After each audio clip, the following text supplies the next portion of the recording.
পরিচয়টা কি জানেননি?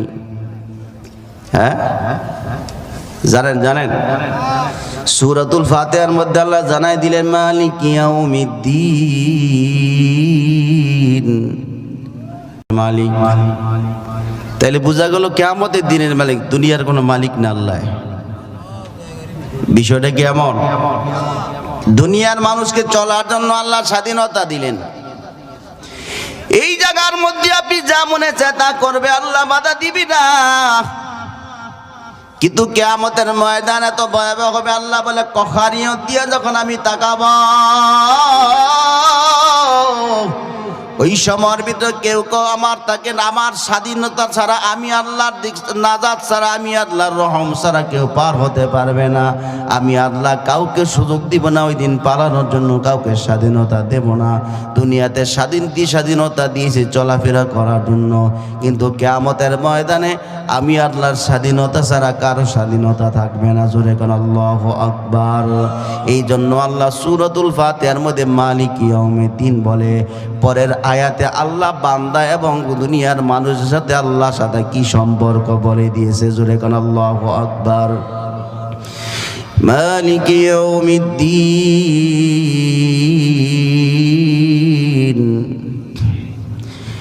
ইয়্যাকা না'বুদু ওয়া ইয়্যাকা নাস্তাঈন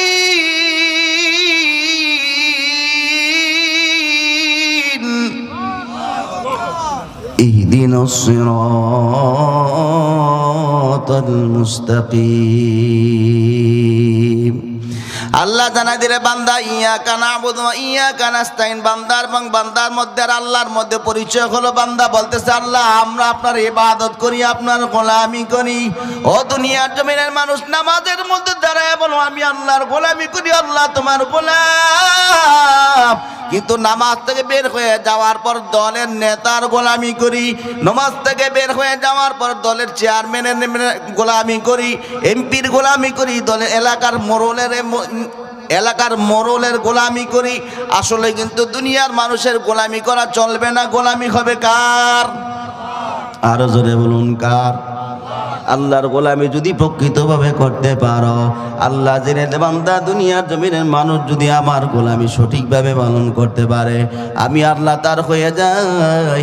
ওই বান্দা আমি আল্লাহর কাছে যা চাইবো আমি আল্লাহ তারে দিয়ে দিব। জোরে কোন সুবহানাল্লাহ। কেমন গোলামি করবা দুনিয়ার জমিন ইমানদার? আল্লাহ নবী মেরাজের রজনীতে যখন সিদরাতুল মুনতাহা পার হয়ে আরশে আজিমের কিনারে যাওয়ার আগে অন্ধকার জায়গা, কিচ্ছু নাই, সামনে পাছি পিছনে কিচ্ছু নাই, একা নির্জনতার জায়গা। আল্লাহর পয়গাম্বর পেরেশান, ভয় পেয়ে যায়। আল্লাহ জানাই দিলেন পয়গাম্বর টেনশনের কারণ নাই, আমি আল্লাহ আপনাকে মেরাজ করার জন্য, আমার সাথে দিদার করার জন্য, ইচ্ছা করার জন্য নিয়ে আসলাম, আপনি ভয় পাবেন না। আল্লাহর পয়গাম্বর বলল, কাপড়ের মধ্যে একটা রফরফ নামক একটা যান চলে আসলো, বাহন চলে আসলো। আমি পয়গাম্বর নবী মুহাম্মদুর রাসূলুল্লাহ সাল্লাল্লাহু আলাইহি ওয়াসাল্লাম যখন আমি ওই রফরফের মধ্যে জানের মধ্যে উঠিয়া গেলাম, কিছু দূর যাওয়ার পর আওয়াজ পাইলাম বেলাল যে ফজরের নামাজ আদায় করতে গিয়া আমার ডাক দিত, তার পায়ের আওয়াজটা আমি আরশে আজিমের কিনারে পাইলাম। জোরে কোন সুবহানাল্লাহ। কেমন গোলাম ছিল দুনিয়ার জমিনে? মানুষ যত কালো হোক না কেন, বেলালের আকার, বেলালের দুনিয়ার মানুষ যত কালো হোক না কেন, হাতের তালু কিন্তু সাদা থাকে। কথা কম থাকে না? কিন্তু বেলাল এমন কালো ছিল আল্লাহর গোলাম, তার হাতের তালু কালো ছিল, ঠোঁট ছিল মোটা মোটা, ভালো করে কথা বলতে পারতো না, তুতলাই কথা বলতো। কিন্তু তারপরে এমন ইবাদত করতে পারতো, এমন ইবাদত করতো যে ইবাদতের কারণে আল্লাহ নবী বলে মেরাজের রজনীতে বেলালের পায়ের আওয়াজ আমি আল্লাহর আরশ আজিমের কিনারে পাইছি। জোরে কোন সুবহানাল্লাহ। রে আল্লাহর গোলাম রাসূল সাল্লাল্লাহু আলাইহি ওয়াসাল্লাম ইন্তেকাল হয়ে যাওয়ার পর বেলাল নবীজির মুহাব্বতে পড়ে দিওয়ানা হয়ে গেলেন, পাগল হয়ে গেলেন। মদিনায় থাকতে মনে চায় না, কারণ নবীর রওজার কিনারে গেলে বেলাল বেকুল হইয়া যায়, পেরেশান হয়ে যায়। শোকে তাবে মদিনা থেকে বের হইয়া দামেস্কের মধ্যে অবস্থান করলো। অনেক বছর পার হয়ে যাওয়ার পর বেলাল মসজিদে নববীর কিনারে মদিনা শহরের মধ্যে ঢোকার পর মদিনার মানুষের মধ্যে ঘোষণা ইচ্ছা গেল, বেলাল নবীজির মুয়াজ্জিন বেলাল আসছে, মসজিদ মুয়াজ্জিন বেলাল আইছে। সূরা কোন সুবহানাল্লাহ। অনেক দিন ধরে বেলালের আওয়াজ আজান শুনে না, এই জন্য সব সাহাবায়ে কেরাম বেলালকে ধরছেন, বেলাল নবীর মুয়াজ্জিন তুমি আজান দাও। বেলাল মসজিদের মুয়াজ্জিন আজান দিবে। বেলাল ভাই আমি কেন আজান দিব? আমি মসজিদে নববীর মধ্যে নবী নাই, যে এখানে ওই জায়গার মধ্যে আমি বেলাল আজান দিতে পারবো না। নবীজির নাতি হাসান হোসাইন দৌড়ে এসে বলতে লাগলো, বেলাল আপনি তো আমার নবীর না, আমার নবীর মুয়াজ্জিন ছিলেন, এখন আপনার দিক তাকাইলে আমার নানার কথা মনে হয়ে যায়, আপনি মেহেরবানি করে আজান দেন, আপনার আজান শুনলে আমার নানার কথা, আমার নবীর কথা মনে পড়ে যাবে। জোরে কোন আল্লাহু আকবার। বেলাল এবার মসজিদের নববীর কিনারে যাইয়া দাঁড়াইলেন। মসজিদের নববীর মিনারের কিনারে যাইয়া আজান দিবে, কান্নায় ভেঙে পড়লেন। মসজিদ নববীর দিকে বারবার তাকায় আর কান্দে আর বলে, আমার নবী তো নাই, আমার আজান কি শুনবে? সুবহানাল্লাহ। উঠো উঠো উঠো বিলাল,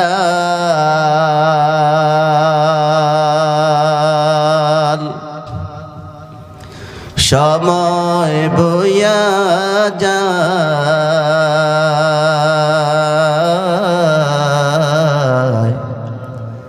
আজান দাও গো মধুর সুরে, শুনবার মনে যায়। উঠো উঠো উঠো বিলাল,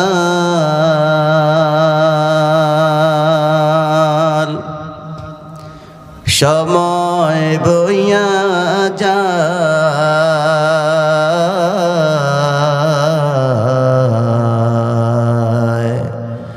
আজান দাও গো মধুর সুরে, শুনবার মনে চায়।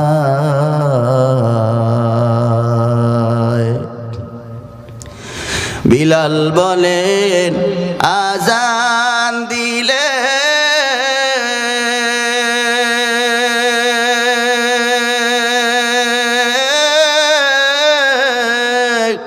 কলিজায় মোর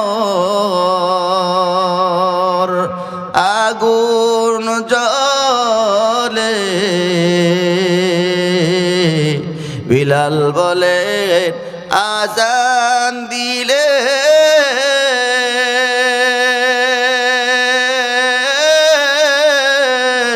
কলিজায় মোর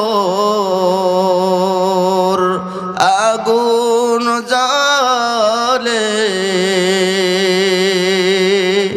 আমার আজান কে শুনিবে?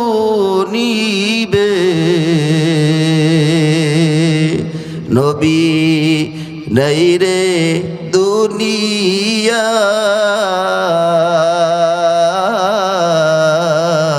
ওরে আল্লাহর গোলাম বেলাল মসজিদে মিনারের মধ্যে দাঁড়ায় কানের মধ্যে আঙ্গুল দিয়ে আল্লাহু আকবার বলা শুরু করার পর যখন আশহাদু আল্লা ইলাহা ইল্লাল্লাহ বলে আশহাদু আন্না মুহাম্মাদুর রাসূলুল্লাহ বলা শুরু করছি, তাকায় দেখলো আমার নবীর যেই মিম্বরের কিনারে আমার নবী বসতো। বেলাল এবার মসজিদ নববীর কিনারে জানালার ফাঁকা দিয়া দেখলো নবী যেই জায়গায় বসার কথা ওই জায়গায় আমার নবী নাই। বেলাল এবার আশহাদু আন্না মুহাম্মাদুর রাসূলুল্লাহ বলে জমিনের মধ্যে অজ্ঞান হয়ে যায়, বেহুশ হয়ে জমিনের মধ্যে পড়ে থরথর করে কাঁপা শুরু হয়। সাহাবায়ে কেরাম বেলালকে আঞ্জা দিয়া ধরে পানি দিয়া জ্ঞান ফিরানোর পর বলল, বিলাল ব্যাপার কি, আজান বন্ধ করে দিলে কেন? বেহুশ হয়ে জমিনের মধ্যে লুটে পড়লা। বেলাল জবাব দেয়, আমি তো দেখতেছিলাম যখন আজান দিতেছিলাম, আমি যখন আশহাদু আন্না মুহাম্মাদুর রাসূলুল্লাহ বলতাম, আমি যখন ডান দিকে ফিরে নবীর চেহারার দিক, নবীর দিক তাকাই, চেহারা মোবারক ঘুরে আমি বেলালের দিক তাকায় মুস্কি মুস্কি আসতো। এখন আজান দিতে গিয়ে যখন আশহাদু আন্না মুহাম্মাদুর রাসূলুল্লাহ বললাম, আমি মসজিদের নববীর দিকে তাকায় দেখলাম আমার দিনের নবী নাই, আমার নবী নাই, নবীর বিরহ যাতনা সহ্য করতে পারি নাই। ওরে আল্লাহর গোলাম বেলাল ছিল একটা গোলাম, ওই বিলাল আবার নবীর প্রেমে পড়ে তো আঘাত, এত কষ্ট সহ্য করে আল্লাহর ইবাদত করছি। ওরে দুনিয়ার তুমি ইমানদার পর্দালের মা, তুমি আর আমি কেমন আল্লাহর গোলামি করি, কেমন ইবাদত করি, আজান দিলে মসজিদে যাওয়া পড়ে না, মা বোনরা নামাজ পড়ে না, আল্লাহর নবীর কাছে কি জবাব দিবা, আল্লাহর আদালতে কি জবাব দিবা, চিন্তা ফিকির করে কবরে যাই। ওরে যুবক ভাই, বিলাল ছিল গোলাম, উমাইয়ার দরবারে আবার সামনে বসে বসে তার ঠোঁট দুইটা নড়তেছে। অমনি উমাইয়া ডাইকা বলতে লাগলো, কিরে বেলাল, তোমার ঠোঁট দুইটা কেন নড়তেছে? বেলাল জবাব দেয়, আমি আমার মনিবের নাম ডাকতেছি, আমি আমার মালিকের নাম ডাকতেছি, জোরে কোন সুবহানাল্লাহ। উমাইয়া ডাইকা বলতে লাগলো, বেলাল বেশি বেশি করে ডাকো, তোমার টাকা পারিশ্রমিক বাড়ায় দেব, তোমাকে আরো কাজ হালকা করে দেব, তোমার আমার গোলামদের সর্দার বানাও, বেশি বেশি করে ডাক। কারণ আমার নাম কেউ ডাকে না, আমার এত কথা আমাকে এত বেশি কেউ স্মরণ করে না। বেলাল বলতে লাগলো, আমি তো আপনার নাম ডাকি না, আমি ডাকি আমার মালিক, আপনার মালিক আসমান জমিনের মালিক আল্লাহরে ডাকি, জোরে কোন সুবহানাল্লাহ। উমাইয়া রাগ হয়ে যায়, বলতে লাগলো, মুহাম্মদের দরবারে বুঝি যাও, মুহাম্মদের কাছে যাওয়ার কারণে মুহাম্মদের খোদার প্রেমে পড়ে গেছো, মুহাম্মদের ভালোবাসায় পড়ে গেছো, এখনো সময় আছে রে বিলাল, আমারকে স্মরণ করো, লাতুজ্জাকে স্মরণ করো, মুহাম্মদের ধর্ম ছেড়ে দাও, মুহাম্মদের আল্লাহ বলিয়া যাও। বিলাল কান্দে আর বলে, উমাইয়া জীবন যাবে তারপরও আমি আমার মালিক আল্লাহকে বলতে পারি না, জোরে কোন সুবহানাল্লাহ। কারণ আল্লাহর নামটা এত মজা। ওরে দুনিয়ার জমিনে ইমানদার আল্লাহর গোলাম, আপনারা যারা বোম্বাই মরিচ খান, বোম্বাই মরিচ খান না? বোম্বাই মরিচ খান তো? হ্যাঁ, আরে বোম্বাই মরিচ চিনেন না? কম পাওয়া যায়। কেমন জাল, জালের উপরে জাল, যত বেশি খাইবেন জাল, শীত যত শীতের মধ্যে খাইলেও আপনি গামবেন জালের কারণে। এত ঝাল পাওয়ার পরে তারপরে কেন বোম্বাই মরিচ খায়? মজার কারণে, ঠিক কিনা জোরে কর। উমাইয়াদের এমন, উমাইয়াদের গোলাম বেলাল ইমানে পরিপূর্ণ এত বেশি হয়ে যাওয়ার পর বিলালকে যত কষ্ট দেখ না কেন, বিলালের কাছে ওই দুনিয়ার কোনো কষ্ট মনে হয় না। আল্লাহর পাওয়ার, আল্লাহর মহব্বত, ইমানের পাওয়ার কারণে আল্লাহর জিকিরের আওয়াজ, আল্লাহর মহব্বত তার ভিতরে বেশি বেশি চলতেছে, ঠিক কিনা জোরে কর। যত দহরম মহরম দেখা বেলাল বলতে লাগলো, আমি আল্লাহরে বলতে পারি না, আল্লাহর নাম ডাকবই। আপনি ইচ্ছা করলে মারেন বা বাঁচাইতে পারেন, যা মন চায় তা করে। বিলাল উমাইয়াকে এই কথা বলে দেওয়ার পর বিলালকে উমাইয়া জবাব দিলেন, না বিলাল, এখনো সময় আছে, সব ছেড়ে দাও, মুহাম্মদের দরবার ছাড়ো, মুহাম্মদের আল্লাহকেও বলিয়া যাও, তোমাদের আজাদ করে দেব, অনেক সম্পদ তোমার দিয়ে দেব, এখনো সময় আছে, বিলাল ভুলে যাও, না হলে মৃত্যুর জন্য প্রস্তুত হয়ে যাও। বিলাল জবাব দিল, আমি আল্লাহর গোলাম, আমি আল্লাহ ছাড়া কাউকে ভয় পাই না। বিলালের উপরে নির্মম জুলুম নির্যাতন শুরু হয়ে গেল, স্টিম রুলার চালানো হয়েছে। এত কষ্ট, এত যন্ত্রণা বিলালকে এবার পাথরের চাপা দেওয়ার জন্য মক্কার মোনাফেক, মক্কার কাফের যুবকদেরকে প্লেনে দিলেন, যাও আবু মুহাম্মদের দরবারে যাওয়ার কারণ আমার গোলামের উপরে জুলুম চালাও, শাস্তি দাও। যুবকেরা পায়ের মধ্যে হাতের মধ্যে রশি লাগাইয়া বিলালকে এবার নিয়ে গেলেন মরুভূমির উত্তপ্ত বানুল কিনারে উপরে চিৎ করে সময় দিলেন। এত গরম তাপ আল্লাহর গোলাম কয়েক বছর আগে দেখছেন মরুভূমির বালুর তাপের কারণে তৈল গরম হয়ে যায়, তো পা রাখা যায় না, ঠোসা পড়ে যায়। এত উত্তপ্ত গরম বালির মধ্যে বিলালকে চিৎ করে সময় দেওয়ার পর হাতের মধ্যে পেরেক মারলো, পায়ের মধ্যে পেরেক মেরে বুকের মধ্যে বিরাট বড় একটা পাথর চাপা দিয়া রাখছি। বেলাল চক্ষু বন্ধ করে শুধু বলে আহাদ আহাদ আহাদ বলে কান্দি। বিলালের কান্নার আওয়াজে আবু বকর রাস্তা দিয়ে রওনা করলেন। দেখলেন পরিচিত মানুষের কান্নার আওয়াজ পাওয়া যায়। কাছে গিয়ে দেখলো বিলালের কান্নার আওয়াজ পাওয়া যায়। বিলাল চক্ষু বন্ধ করে করে আহাদ আহাদ আল্লাহু আহাদ বলে বলে কাঁদতেছি। আবু বকর বলতে লাগলো, ভাই বিলাল, আল্লাহর নামের আওয়াজটা আস্তে আস্তে বলো, শাস্তি কম হবে। বিলাল কিছু বলে না। আবু বকর চলে যাওয়ার পর বিকাল বেলা আবার ওই রাস্তা দিয়ে আবু বকর আসতেছেন। দেখেন আবার বিলালের আওয়াজ আগের থেকে আরো বেশি। কিরে ভাই বেলাল, বলছিলাম আল্লাহর নামের আওয়াজ আস্তে আস্তে নাও, এখন যত বেশি জোরে নিবা বেলুমাইয়া তোমার জুলুম নির্যাতন বেশি বেশি চালাবে, একটু কম করে আল্লাহরে ডাকো, আস্তে আস্তে ডাকো।